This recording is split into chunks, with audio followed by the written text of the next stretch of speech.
हाल के वर्षों में पाकिस्तान में नोटों की संख्या बढ़ती दिख रही है। 30 जून 2020 को समाप्त वित्तीय वर्ष में वहां पिछले 8 वर्षों में नोटों के चलन में सबसे अधिक वृद्धि देखी गई है। केवल एक वित्तीय वर्ष में नोटों की संख्या में 1.1 ट्रिलियन की वृद्धि हुई है। पाकिस्तान की आर्थिक गति पर नजर रखने वाले लोगों के अनुसार ये वृद्धि असामान्य है और अर्थव्यवस्था पर भी इसका नकारात्मक प्रभाव पड़ता है। उनका कहना है कि अगर नोटों की संख्या बढ़ी है तो इसका मतलब है कि सरकार ने पुराने नोटों को नए नोटों के साथ बदल दिया है। इसके अलावा बड़ी संख्या में नए नोटों की छपाई भी की है। उनके अनुसार बाजार में नोटों की आपूर्ति और मांग को संतुलित करने के लिए नए नोटों को सामान्य रूप से छापा जाता है, जिससे कुछ वृद्धि होती है, लेकिन असाधारण वृद्धि का मतलब है कि सारे नोट छापे गए हैं। पिछले साल पाकिस्तान में नोट छापने और प्राइस बॉन्ड के लिए पेपर बनाने वाली सिक्योरिटी पेपर्स लिमिटेड के वित्तीय नतीजों में भी वृद्धि देखने को मिली है। पाकिस्तान स्टॉक एक्सचेंज में सूचीबद्ध कंपनी के वित्तीय परिणामों के अनुसार पिछले वित्त वर्ष में इसके लाभ में 60% से भी अधिक वृद्धि हुई है। याद रहे कि पाकिस्तान में प्रचलन में रहे नोटों की संख्या में वृद्धि ऐसे समय में देखी जा रही है जब ई-कॉमर्स और डिजिटल लेन देन का चलन भी बढ़ रहा है। खास तौर से ऑनलाइन बैंकिंग और डिजिटल लेन देन कोरोना वायरस के प्रकोप के बाद बढ़ गया है। पाकिस्तान में सेंट्रल बैंक की वेबसाइट पर पिछले 8 वित्तीय वर्षों में प्रचलन में रही मुद्रा के आंकड़ों की जानकारी मिलती है। उनके अनुसार वित्त वर्ष 2012 के अंत में चलन में रही मुद्राओं की संख्या 1.73 ट्रिलियन थी, जो अगले वर्ष बढ़कर 1.93 ट्रिलियन हो गई। वित्तीय वर्ष 2014 के अंत में ये संख्या बढ़कर 2.17 ट्रिलियन हो गई। फिर अगले वर्ष ये संख्या 2.55 ट्रिलियन तक पहुंच गई। वित्त वर्ष 2016 में चलन में रही मुद्राओं की संख्या में और भी वृद्धि हुई और ये 3.33 ट्रिलियन पर जाकर बंद हुई। अगले वर्ष ये बढ़कर 3.91 ट्रिलियन हो गई। वित्त वर्ष 2018 के अंत में ये संख्या 4.38 ट्रिलियन तक पहुंच गई और अगले वर्ष इसमें बहुत अधिक वृद्धि देखने में आई, जो 4.95 ट्रिलियन के उच्च स्तर पर जाकर बंद हुई। पिछले वित्तीय वर्ष 2020 में इसकी संख्या में असामान्य वृद्धि देखने में आई, जब ये 6.14 ट्रिलियन के स्तर पर बंद हुई।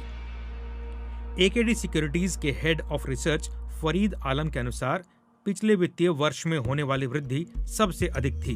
उन्होंने कहा कि पिछली सरकार की तुलना में वर्तमान सरकार में 2 गुना वृद्धि हुई है। उन्होंने कहा कि सरकार अधिक मुद्रा छाप रही है, जिसके कारण ये वृद्धि देखने में आ रही है।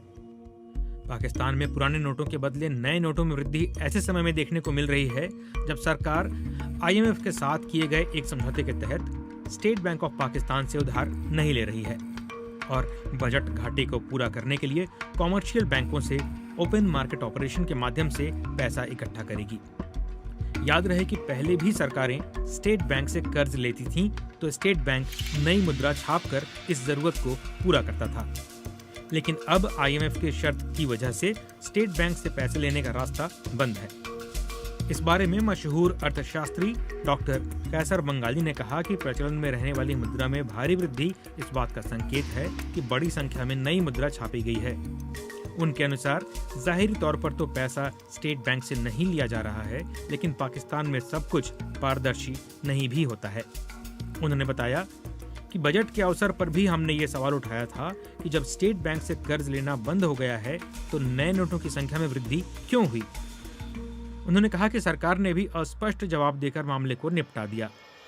कैसर बंगाली के अनुसार प्रचलन में रही मुद्रा में बहुत अधिक वृद्धि इस बात का सबूत है कि करेंसी नोट बहुत तेजी से छापे जा रहे हैं। आरिफ हबीब सिक्योरिटीज की एक अर्थशास्त्र विश्लेषक सना तौफीक ने इस संबंध में कहा कि पिछले 5 या 6 वर्षों से मुद्रा वृद्धि हो रही है। उन्होंने कहा कि इसमें वृद्धि की असामान्य प्रवृत्ति ऐसे समय में हुई जब सरकार ने 5 साल पहले बैंकों के माध्यम से लेन देन पर टैक्स बढ़ा दिया था और लोगों ने पैसे बैंकों में जमा करने के बजाय नकद रखना शुरू कर दिया। सना के अनुसार मौजूदा सरकार के शासनकाल में IMF से हुए समझौते में टैक्स और राजस्व बढ़ाने पर जोर दिया गया है और सरकार ने इस संबंध में कई कदम भी उठाए हैं। हालांकि इस कारण लोगों ने बैंकों के माध्यम से लेन देन के बजाय नकद जमाखोरी का सहारा लिया है। इससे भी नोटों की मांग में वृद्धि हुई, जिसके कारण नोटों की छपाई में भी वृद्धि हुई। फरीद आलम ने कहा कि कॉमर्शियल बैंकों से पैसा उधार लेना भी कुछ हद तक मुद्रा की छपाई का कारण बन रहा है। विशेषज्ञों के अनुसार आईएमएफ ने सरकार पर बजट घाटे को कवर करने के लिए स्टेट बैंक से कर्ज लेने पर रोक लगाई है, लेकिन अन्य खर्चों जैसे कि कोरोना महामारी के दौरान सरकार द्वारा घोषित राहत पैकेज के संबंध में नए नोटों के छापने की संभावना से इनकार नहीं किया जा सकता है।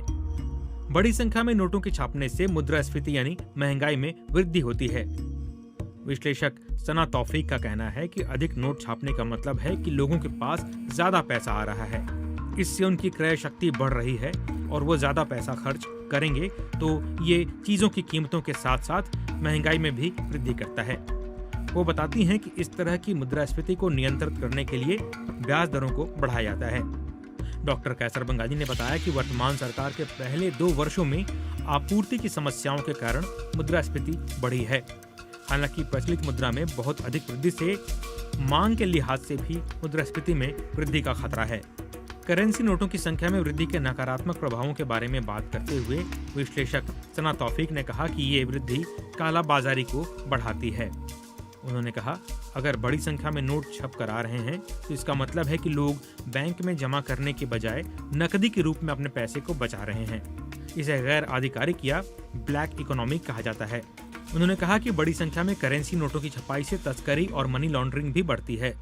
वो कहती हैं, इसका मतलब है कि लोग बैंकों के बजाय पैसा अपने पास रख रहे हैं और ये वही पैसा होता है जो अवैध रूप से स्थानांतरित किया जाता है।